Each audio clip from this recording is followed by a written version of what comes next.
confusing sweating with working out. Now, this is extremely common, and I think it's extremely common, and it's often not the fault of the individual, it's the fault of the industry, which has created this kind of dynamic of get people in the gym, make them sweat as much as possible for 45 minutes, and so that they leave thinking, wow, I had a great workout. Most of the time, you just got hot, you got uncomfortable, and you perspired, because yes, your heart rate was elevated, and you were working relatively hard, supposedly, probably. But you cannot equate quality working out long term with just how much you sweat, because by that theory, you could just do anything that made you sweat for X amount of time and expect to see, results at the end of the day. All you're going to do is rehydrate and, uh, get back that water weight right after. So don't think just because you sweat, it was a good workout. And vice versa, don't think just because you didn't sweat that much that it wasn't a great workout.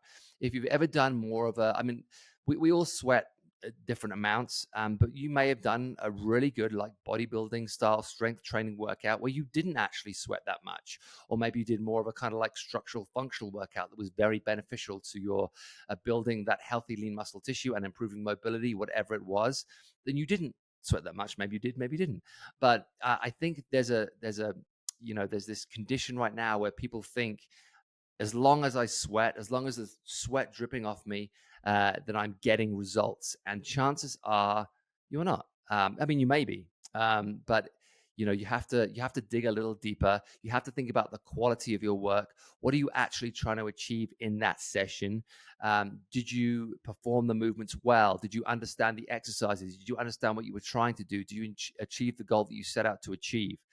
Make it mean more. It should mean more than just sweating. Now, don't get me wrong.